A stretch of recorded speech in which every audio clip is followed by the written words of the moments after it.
I'm talking to one of my LAPD buddies, and he's been working the fires, and he tells me about this radio call that he went on. I'm Stephanie Keith. And I am Tara Manjekovic, and we are unapologetically outspoken. Hey guys, happy Wednesday. Okay, Stephanie. So I kind of figured we covered all of the conspiracy theory stuff with the LA fires.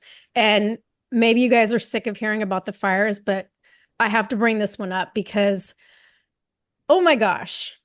So remember on Monday, and by the way, Stephanie doesn't know this story yet at all. So this is I like, know. I'm so excited. I'm like just die. I've been waiting all night to hear this story. okay, so on Monday, you brought up how people were like posting videos of underground explosions in Los Angeles. Yeah. And you asked me like if I'd ever experienced that. And I said no. And then I like made a joke about it and said, oh, it's probably gunshots or whatever. So last night, I'm talking to one of my LAPD buddies, and he's been working the fires, and he tells me about this radio call that he went on. So I can't name any names, but I'm just going to explain the situation. Okay. So it was a radio call, kind of like with Kamala's house, where it was possible looters and burglars, and it was at one of the mansions in Pacific Palisades. So it turns out, like, first of all, it's this super fucking nice home. It's a $21 million mansion in the Oh, damn. Palisades. Wow. And who does the house belong to? It belongs to the son of the new DA in Los Angeles. My first question was like, how does this guy afford a $21 million mansion, right? Right. But so this call comes out as like looters going to the house. So a shit ton of cops respond. And long story short, they start doing a search of the house. And halfway through the search, the sergeant in charge says, guys, we got to pull out. So they're like, why? And he says, well, the owner just called and he doesn't want LAPD searching his house. So he's going to have private security come and do the search instead. So they're like, okay, fuck it. I guess we're leaving, right? So they go outside, and I guess there was one of the officers on scene um has experience working with the crimes against children unit and detectives. And so he mentions like, hey, the guy that lives down the street is a registered sex offender. And that guy is his name is Dr. Bruce Hensel. And he used to work for Channel 4 News. And so there was like a whole like, have you ever heard Scandal. of him before? Uh-uh. Okay, yeah, there was this whole scandal with him and child porn stuff. So then they start talking like, according to the neighbors, like all of these wealthy people have the tunnels underground that connect their houses, right? And supposedly like all this crazy sexual stuff goes on there. And like you've heard about this with the whole Diddy thing, right? Yes. Okay. I specifically haven't said anything because there's no proof of it. It's just people, on TikTok saying these things, how there's tunnels. And the one thing I knew was true was that the tunnel from, I think it was from Diddy's house, connected to the Playboy Mansion there. And I knew that a bunch of things connected to the Playboy Mansion because I saw it on like an MTV Cribs episode back in the day. So like I know there are tunnels, but on TikTok, everyone's saying there's all of these tunnels for the elites and that it's like child sex trafficking that's taking place under there. So like the theory that I didn't bring up because honestly I thought this is like too out there is that these fires were intentionally started to destroy the evidence now that Diddy has been arrested and like they're going to start looking into everything. And I thought that was very far-fetched, but now you have a police officer that's confirming, yeah, there's tunnels everywhere. That's a red flag. Like, oh my God. Right. And the red Holy flag shit. that this guy doesn't want his house searched and he's going Yeah. to have private security do it instead. And then, like, that just doesn't make any sense. Right. And so while they're searching the house before they get kicked out, he's like, there's a bunch of locked doors on the bottom floor. And like everywhere, there seemed to be like very expensive alcohol. And then they're told, like, get out. You can't keep searching the house. So what is it the guy doesn't want him to see, right? And all I can think of is it's the fucking tunnels. Yeah. No, seriously. That's just like crazy because that's kind of confirming all of these rumors. And the rumors started, well, I don't know exactly how they started. I think they started from this girl. Her name's Allie Carter. And it's a big thing. Some people believe her. Some people say like she's paid opposition or whatever. But she says that she was a victim, a child victim of this elite group that, and the things she talks about are like horrendous. But she was the one that was saying, like, yeah, there's all these tunnels and like they're going to destroy the evidence. And she's been saying this before the fire started. Like, she's been saying, just wait because they're not going to want things found out and they're going to do something to stop it. Right, exactly. And it's like I had heard this whole Diddy theory too, like last week, and I'm like, I'm not bringing up this one because that's like a whole other fucking rabbit hole to go down, right? But then hearing from what I consider to be very reliable sources that supposedly, like, a lot of these very wealthy liberals from the Palisades have tunnels that connect them like neighbor to neighbor underground. And that, there's all kinds of, child trafficking and crazy sex stuff going on. And like, I never worked in those areas when I was there. So I didn't see any of that stuff. But I mean, again, I'm hearing it from reliable people. And it's like, that makes sense now that Trump's in office. Like, they're trying to get rid of the evidence, right? Yeah. That no, this is like making my stomach churn because it's like I'm just wondering now if all of the horrendous stuff that I've heard and like rumors is actually true. And if it is, like Right. that's terrible. And it's like, is this where all these missing children have gone? All these migrant children that Mhm. they can't find? Like, what an easy way to transport people, you know? Yeah. Oh my God, that's crazy. Well, okay, so I'm just going to say this one other thing because the other thing that I've been seeing over the past few months on TikTok is there's this whole trend of girls that are like in their 20s or whatever that do nanny jobs for billionaires.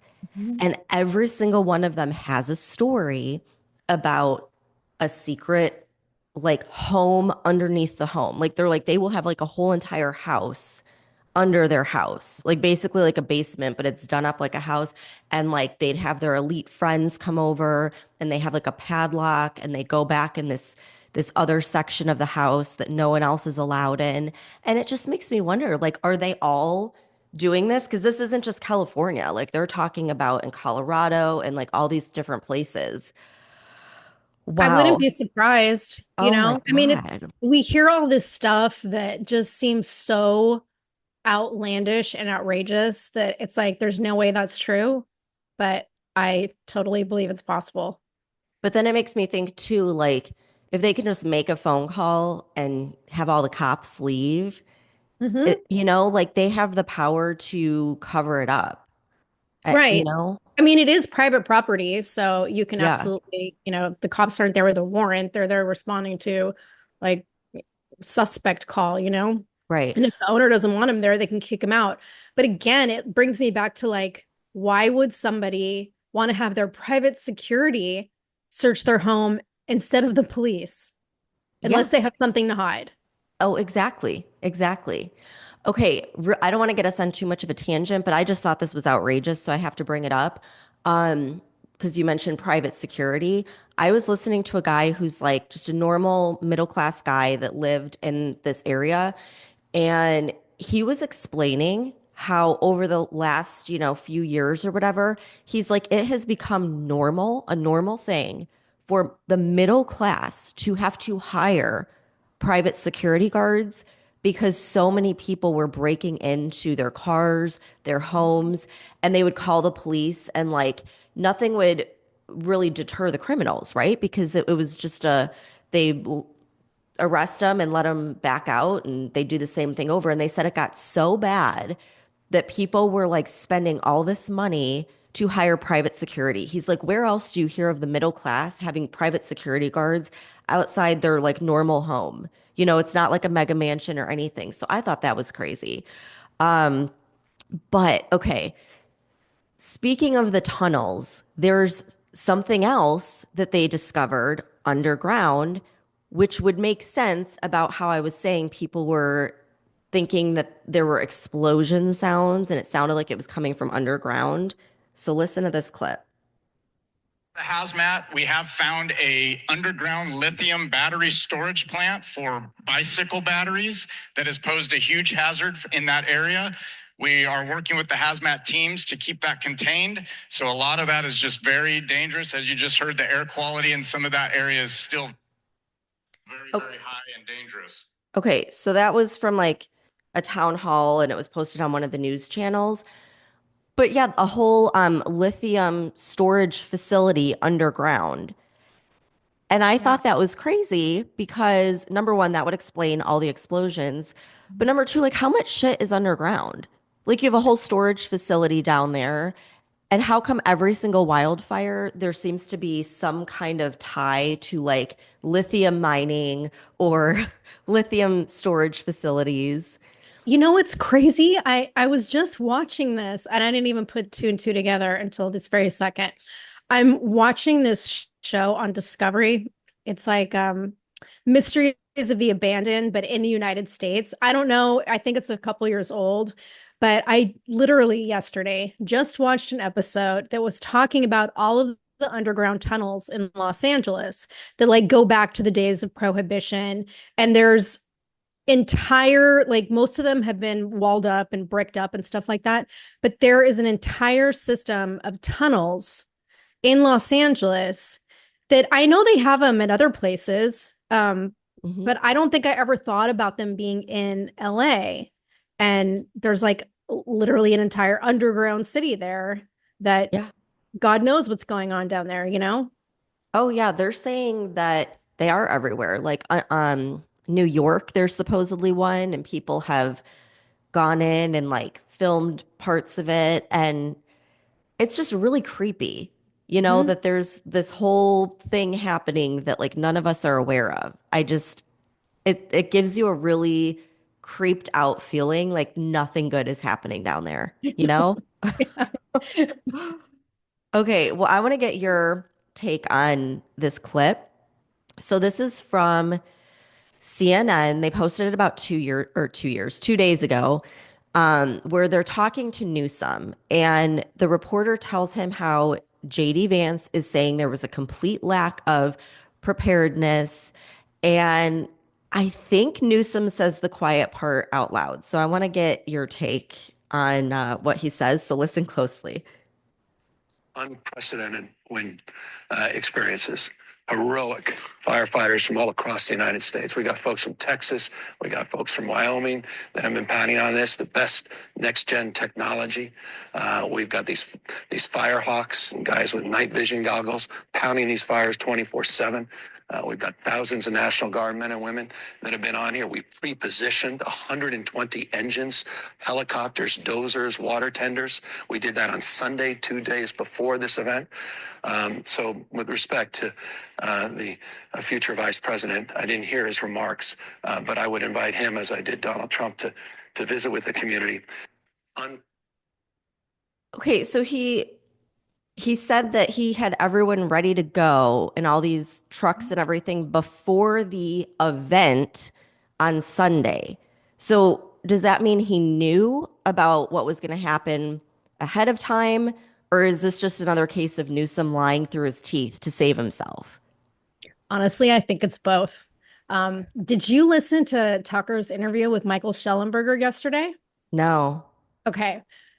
So it was a 2 hour interview. I'm just going to play a short clip from the beginning where Schellenberger is talking about how everyone knew that the fires were coming beforehand. And like, if you guys don't know who he is, he's like one of the few like real reporters left in the world, in my opinion. He's the one that exposed the Twitter files.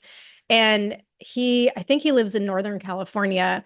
And he has just apparently been like super rabbit holing this whole thing with the fires. So I want to play what he said at the beginning of their interview. The important thing to know is that the National Weather Service put out a fire warning on January 2nd, and a local weatherman actually forecasted on January 1st. They said we're headed towards a super dangerous moment. The next day, the National Weather Service Los Angeles held a briefing to underscore that point. The day after that, the mayor flew to Ghana. I mean, it's crazy. Like, you these would were have public press conferences. Yeah, these were, I mean, it's absolutely public, and it goes to the politicians first, but it's all said public. It's the National Weather Service. That was like literally on the 1st or 2nd, the governor should have called out the National Guard. He should have called all of our neighboring states. He should have called Canada and Mexico, asked for all their backup help. They should have started circling C-130s that are, especially retrofitted with that can dump the fire retardant or water. They should have had helicopters circling to see where the fires were. It should have been immediate mobilization. Pardon my ignorance. I didn't. First of all, I didn't see that news when it happened, but I didn't know that. So it was really clear to the people who run the city and the state that you had this combination of dry conditions and heavy winds, high winds. Yeah, and because there's so many ignitions, because of really these two factors, mostly the electrical wires, brushing up against vegetation and triggering a fire. That's kind of one of the main ones. The other one is homeless people starting fires all over LA. Half of all fires put out by the LA Fire Department are started by homeless people. It's been that way for years. What? Okay, so clearly Newsom and Bass and everyone else, they knew this combination of factors was a huge risk. They knew it well before the fires. And so, in answer to your question, my thought is that yes, Newsom knew this information was going to come out, and I think he's trying to cover his ass. Okay, this makes sense now because I saw in that town hall that Bass had, one of the reporters was just going at her, and he's like, people didn't have enough warning to go home and get their pets. Like it was chaotic. It was no one had enough time to plan, to pack anything. And then he was saying, when there's a hurricane, DeSantis warns people like 2 days ahead of time, get your stuff ready, have a plan, evacuate. Right. He's like, shouldn't we be telling the rest of LA to have a plan, pack your stuff, get ready to evacuate? And you're not doing that. Like, why? Like, why are you still not preparing people? And I thought it was a great point because at any moment in time, these could spread to another section and they're not really telling these people anything. Well, apparently they are now, because now that like the city's, an inferno and they were expecting more winds. I guess yesterday they were telling residents, maybe it was Ventura County, I can't remember. But they were like basically planning ahead, in air quotes, to evacuate something like 90,000 people or something like that. I don't know if it ended up happening or not, but too little too late. Yeah. But I do want to address something else that Schellenberger said when he was talking about the homeless starting these fires, because that is absolutely true. And it's usually a result of their meth addictions. And I've literally seen this firsthand when I was with LAPD, because I worked Skid Row on a regular basis for like 3 years. And he also mentioned in this interview, he was talking about a recent California state audit that revealed $24 billion has been spent on trying to solve the state's homeless problem since Newsom took office in 2019. Yet in that same time frame, homelessness has increased by 40% under Newsom's leadership. I mean, why? You obviously can't make this up. This is outrageous. Yeah. I mean, because the state is basically paying people to be homeless. And Schellenberger went and he did a bunch of interviews of homeless people a few years ago. And, they were saying like, yeah, we come here because we get like 600 and whatever dollars a month and we get free phones and we get free food. So it's like they're clearly paying them to be there.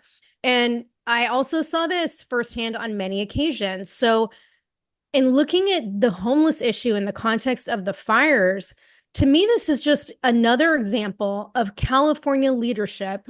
Again, I always use that word leadership in air quotes when referring to California, but basically deflecting responsibility for all the chaos that's being created by the homeless in starting these fires and all the other ways they trash the city. And instead of doing something about it, they continue to support their drug addictions, basically paying them a monthly salary to live there, and then blame things like the fire on climate change. Like it's absolutely fucking maddening to me. And the last thing I want to mention from this interview, Schellenberger talked about a leaked memo, and I hadn't seen this one, but this was dated January 6th, right before the fires, where Mayor Bass was planning to cut another $49 million from the fire department budget. So I went and I looked it up, and there are news articles about it. And like, look So at the 17 damage. million wasn't enough. Right. Yeah. Another 49 million. And then he was also talking about the there were over 100 fire trucks that were down for maintenance and they weren't operational at the time of the fires because they had just been sitting there waiting to be fixed, but they don't have the budget for the mechanics to fix them. So again, there are so many preventable factors that were blatantly disregarded and ignored that are entirely the responsibility of the failed city and state leadership. And this has all led to one of the most destructive disasters in the history of California. If anything good, if we could look at like one good thing that's coming from all of this, is maybe now in this extreme situation, it'll make people look at this and just say enough. Like enough. We're voting these people out. We're not going to continue doing this. Although a lot of those people might have to leave now. They might not be able to rebuild in California. So who knows? But I mean, unfortunately, I think it's taking something so devastating to open people's eyes to just how bad it was. Like, we knew California was bad. I had no idea, like, this level of ridiculousness was happening in, the city. It's crazy. I was trying to see if there's an update. Yeah, there is. So the petitions to remove Bass and Newsom, I guess the petition for Bass is now, as of yesterday morning, is at 130,000 signatures. So that's still gaining traction. When's the And deadline for that? Is there a deadline, or they I just have don't to keep? know. I have no idea. And I don't see an update for the one on Newsom, but I doubt that'll do anything anyway. But from a federal perspective, okay, I don't know if it was Monday or last Friday, but I made a joke like maybe if the fire victims are lucky, they'll get their $750 from FEMA. And Right. like I shit you not, like later on Monday after our podcast, Biden announces that they'll be getting a one-time payment of $770. And I literally started laughing when I saw this. I text you and I said something like 770 for Americans who lost everything while billions go to fund Ukraine. And apparently I'm not the only one who had this thought because all I've been seeing is people fucking ripping into Biden about this on social media. Yeah, it's like 770. And all I could think of is like, wow, an extra $20. So like, is that supposed to adjust for Biden inflation? I mean, how ridiculous. But it answers our question because we were, wondering about that unlimited funding that Biden said he's giving California. And we totally knew that's not going to the people. It's going in Newsom's pocket. And I think this confirms it. You say unlimited funding, but then a few days later, oh, you get $770. Oh, one-time payment. One-time payment if you're a victim of it. Like, can you imagine in California, like $770, like nothing? Are you kidding me? So speaking of funding, Newsom, okay, on his X account, it was like the number one thing I saw yesterday. So you could probably still go find it. But he has this link to CaliforniaFireFacts.com. And this is supposed to be a link you go to combat misinformation about the fires. I'm like, oh, this will be good. So a page of lies. Right. But when you click on the link, it doesn't take you to CaliforniaFireFacts.com. There is a CaliforniaFireFacts.com. I went to it. This is not it. It redirects you to GavinNewsom.com, to his website. And on his website, it has a donation link that reads, contribute to the California Fire Foundation. Please make a contribution to the California Fire Foundation. It's a tax-deductible donation, and the money will go directly to supporting firefighters and the communities they serve, including direct financial support to impacted residents. Well, that sounds really nice. But when you click on the link, you can clearly see it goes to Act Blue. Okay, Act Blue is a Democratic donation fund to fund Democrat politicians. So you think that this is going into a fund that's going to directly support those impacted, like the link says, but that's such bullshit. It's going to Newsom's campaign fund. And this is the same exact scandal that happened in 2020 with Black Lives Matter, where you think like, oh, I'm going to support, the Black community. No, it's going to Act Blue to support people like Newsom and Kamala and Nancy Pelosi. And I'm just like, this guy has some fucking balls. I mean, can you believe that? It's like, you're really going to put that out there and think no one's going to look into it. Well, sadly, yes, I can believe it. He's such a narcissist. Like, he doesn't give a shit. No, not at all. And did you hear the latest word salad message from Kamala to the fire victims? Oh, no. God, why won't she Okay. just go away? Well, hopefully soon. What, less than a week now? Yeah. Well, she's sitting, I think she's in the Oval Office. I'm not really sure. She's sitting there in a chair and Biden's behind the desk and they're having a conversation. And here's what she says to the victims of the fire. People who still have a home, who are under evacuation order. I know you want to get back home, but this is a time to be patient. There is still so much work that firefighters, police officers, FEMA, and others are doing that is about search and rescue. The work that still needs to be done to ensure the safety around utility lines.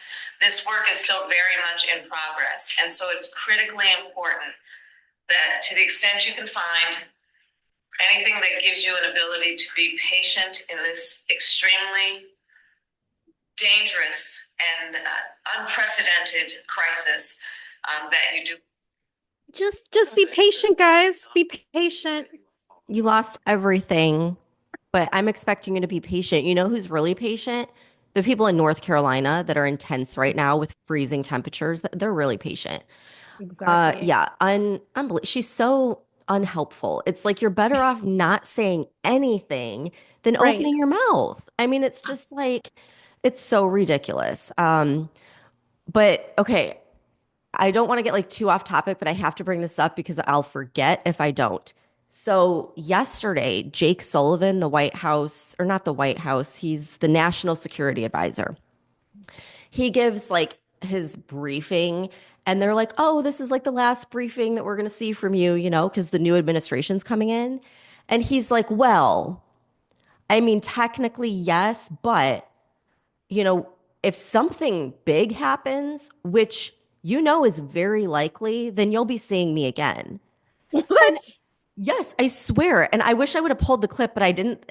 For whatever reason, it didn't pop in my head till now. But this was going around TikTok and people are like, what the hell is he talking about? Like, are they planning something? I mean, he just basically like said, yeah, it's very likely something major is going to happen. And so anyhow, Okay. I don't want to be patient. I want the new administration in now. Yeah. Yeah, I agree 100%. Like, okay, we're going to get to something on that later. But before we do, I have to let's get away from the fire talk for a bit.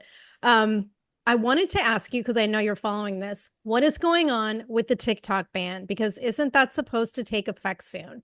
Oh my God. Oh, there is so much going on. Okay. So it's supposed to take effect January 19th. So a few days away. And the Supreme Court, they started hearing the case, and it's not looking good at all so far. It's really not. So TikTok, I think, kind of called their bluff and said, you know what?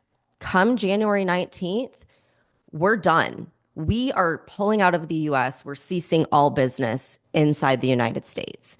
TikTok will go away, because people were speculating. They were like, it's not actually going to go away. You just can't download it in the app store. But if you already have it, it'll be fine. And TikTok's saying no. There is a lot that goes into making this app run, and we're pulling out January 19th. So everyone on TikTok starts freaking out, right? They all band together, and it's not just boycotting Instagram and Facebook, which they're doing. And the stock price of Meta is tanking as a result. And people are talking about doing the shorting the stock, which could really mess up Meta big time.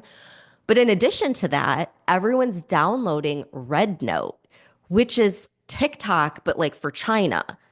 And Red Note just became the #1 app in the App Store because of this. So it is hilarious. Just imagine the government is we're banning TikTok because, China can't get our data. And so everyone on TikTok's well, fuck you. We're going to go give China our data directly. I mean, how freaking hilarious is this? So I just feel like it's a big message to the ruling class, that we're not going to take this bullshit. We'd rather have our data stolen than be censored, And people are talking about how many times have you had your Facebook and Instagram account hacked? Happens Right. all the time. There has not been a single time that TikTok has been hacked. Not a single time. I don't know anyone. There's TikTok that will ban your account or whatever, but not hackers getting into the system. So everyone's making these points, right? So anyhow, now that Red Note is the #1 app, people are sharing the videos on TikTok from Red Note, and it is so funny. So first of all, the Chinese are calling us TikTok refugees. They're being so nice, and they want to welcome all of these TikTok refugees, and they love Americans. And they're literally teaching people Mandarin. And they're don't worry, we'll teach you Mandarin, but if you don't want to learn Mandarin, it's okay. It's really easy to change the Mandarin to English. And so they're showing tutorials on how to switch everything to English. And they're just being so sweet and welcoming, we have a home for you, And so everyone's it literally is TikTok. You go over there and your feed, it's just like TikTok. It's just the Chinese are controlling it, truly. And the other thing that people are saying is they're after going on Red Note, I just realized that America is actually the third world country, because you're seeing what it's like over there, and it looks futuristic compared to, Los Angeles and tent The city. apocalypse? Yes. So everyone's kind of waking up, kind of the way people were waking up when Tucker did the Putin interview. And it was oh, well, this is very different from the way our government explains it. Well, that's how people are feeling about China now. So needless to say, the government's plot to force us to shift to the platforms they control, Facebook and Instagram, has just backfired in the biggest way possible. So this happens 24 hours ago, right? You have Congress immediately calling for an emergency meeting to talk about extending the TikTok ban deadline by 270 days. So it was Senator Ed Markey, Rand Paul, and Ro Khanna. So you've got Republican and Democrats coming together and submitting a bipartisan amicus brief urging the Supreme Court to reverse the DC Circuit Court's decision, saying that this is in conflict with the First Amendment. So they're stepping in. Go Can I ahead. interrupt for a second? Yeah. Isn't it Congress that wanted the TikTok ban that started this whole thing in the first place? oh yeah, they wanted it until they saw they're not going to get their way. Like everyone's like, we're not going over to Meta, which they're probably all heavily invested in Meta. Like you got to think, how are they benefiting from this? And not to mention, they probably are part of this group that wants to buy TikTok. And so everyone, like it's just perfect because it's like within 24 hours, everyone united and took action. And like, this is what's happening. All of a sudden, Congress is like, well, wait a minute. Maybe we should think about this. Maybe we should extend the deadline.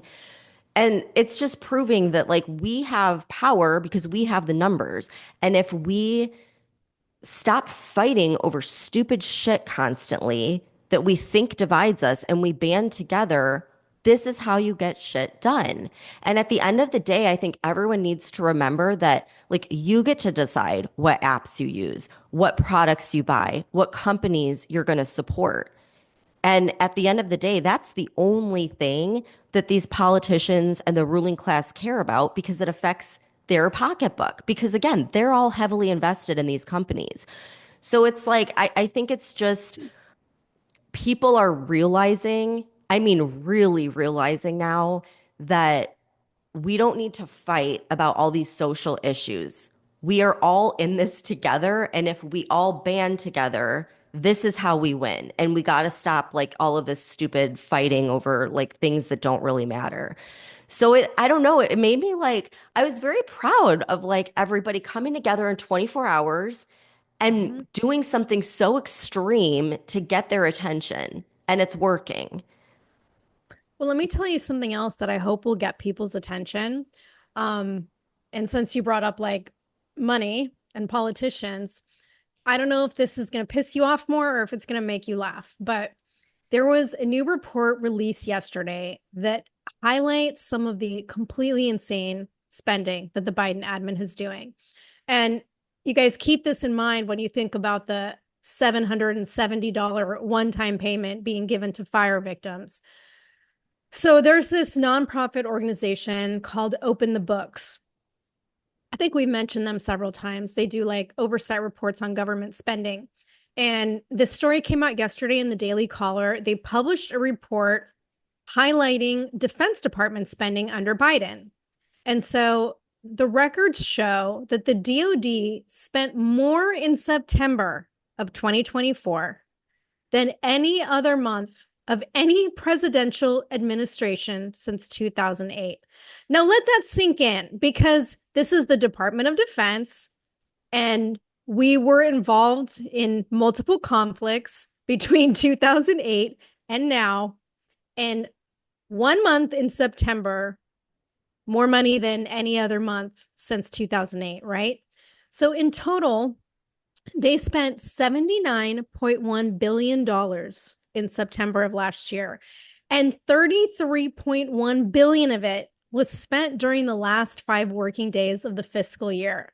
So it's basically like free-for-all spending that government entities do at the end of the fiscal year to make sure their funding levels don't decrease. Because basically, if they don't spend all the money in their budget, then Congress can turn around and say, oh, I guess you don't need it, and then cut their funding the following year. And I know this game. I played this game because I worked with federal funds as a police officer when I worked Vice, and we were given federal money to do investigations. And if it got close to the end of the fiscal year and the money wasn't spent, what would we do? We would like go out in a 2-3 day period, go to a bunch of strip clubs and bars and just like spend all the money in one night, right? And we were doing actual investigations, so we were actually working. But here's where the DoD spent their money in September. Okay, brace yourself. 6.1 million on lobster tails, 16.6 million on ribeye steaks, 6.4 million on salmon, $113,230 on ice cream, $117,787 on fresh donuts, 5.1 million on 130 new iPhone 16 Pro Maxes, 211 million on furniture, with 36,000 of that going to footrests, and 1.2 million on musical instruments. What were they? I'm not really sure. Stephanie, does any of this sound like actual defense equipment? No, and I'm just doing the math. Okay, 5.1 million on 130 new phones. That's $39,000 a phone. Like, I mean, seriously though, this is why they can't pass an audit. Like, and then ice cream. I know Biden likes ice cream, but 113,000, is this like what you're feeding the kids in the tunnels? I mean, how do you spend that much? Gee. Oh my God. Yeah. Well, they did at least buy some defense equipment because they spent 3 billion on ammunition and 7.9 billion on aircraft. But you just brought up the audit, right?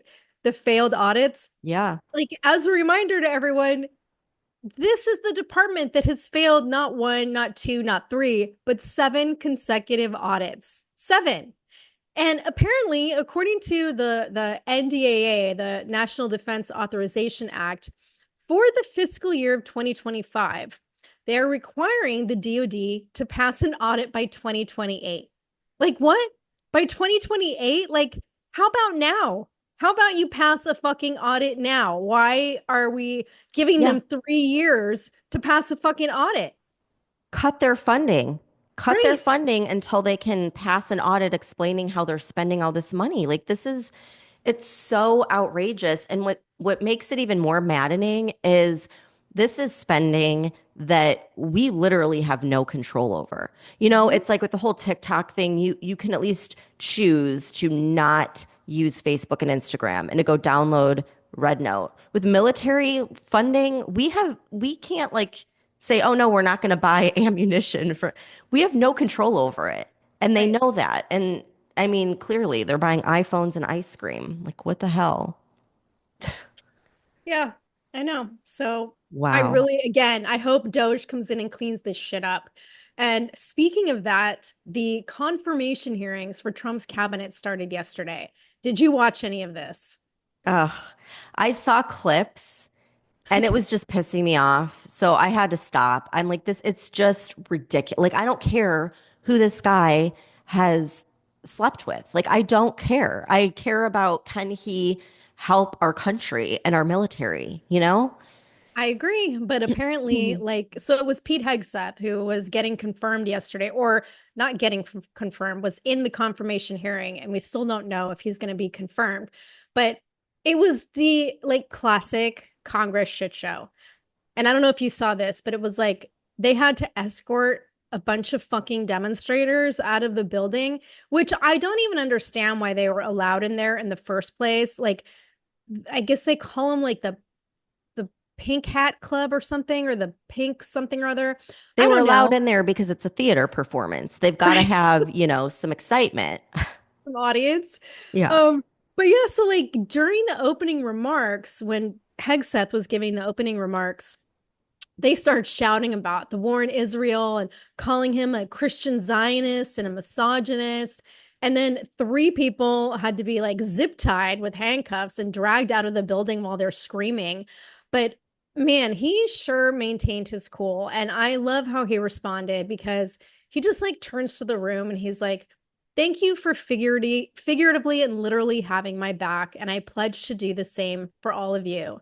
And then he sat through 4 hours of being completely fucking grilled about these allegations of his drinking habits and the sexual assault incidents and comments he's made about opposing women in combat. So I want to play this clip from AP News that kind of summed up some of the highlights of this 4-hour grill session. Mr. Hegseth, I do not believe that you are qualified to meet the overwhelming demands of this job. Department of Defense under Donald Trump will achieve peace through strength. And in pursuing these America First national security goals, will remain patriotically apolitical and stridently constitutional. You said in your statement, you don't want politics in the DOD. Everything you've said in these public statements is politics. I don't want women. I don't want moms. What's wrong with a mom, by the way? Once you have babies, you therefore are no longer able to be lethal. I've never disparaged women serving in the military. I respect every single female service member that has put on the uniform past and present. My critiques, Senator, recently and in the past, and from personal experience, have been instances where I've seen standards lowered. Would you use our military to take over Greenland or an ally of Denmark? Senator, one of the things that President Trump is so good at is never strategically tipping his hand.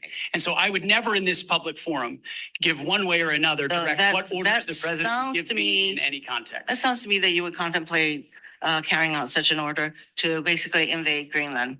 Many of your work colleagues have said that you show up for work under the influence of alcohol or drunk. I know you've denied that, but you would agree with me, right, that if that was the case, that would be disqualifying for somebody to be Secretary of Defense. Senator, those are all anonymous false claims, and the totality. They're not anonymous. The letters We've on seen, the record here. They're not anonymous. On the record, we've seen records with names attached. For freedom. Senator Kane, or I guess I better use the senator from Virginia, starts bringing up the fact that what if you showed up drunk to your job? How many senators have showed up drunk to vote at night? Have any of you guys asked them to step down and resign from their job?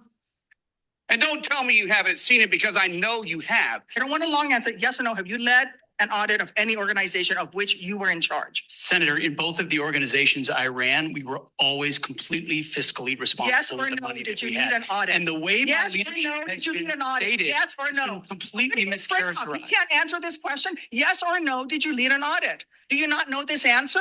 Senator, yes every or part no? of my leadership yes of these no? organizations, yes? I'm not a perfect person, but redemption is real. And God forged me in ways that I know I'm prepared for. And I'm honored by the people standing and sitting behind me, and look forward to leading this Pentagon on behalf of the warfighters. Thank you, Mr. Hegseth, I do. So I thought he did a pretty good job of like maintaining his cool and representing himself well. And like that one lady, was she fucking drunk? Oh my God, I was thinking the same thing. Are you going to invade Greenland? And it's like, what are you even asking? You really think he's going to say, yeah, we're going to invade Greenland? Like, right. You're serving the United States of America. You do what you're told, first of all, and you don't like say it in a confirmation hearing. Like, so ridiculous.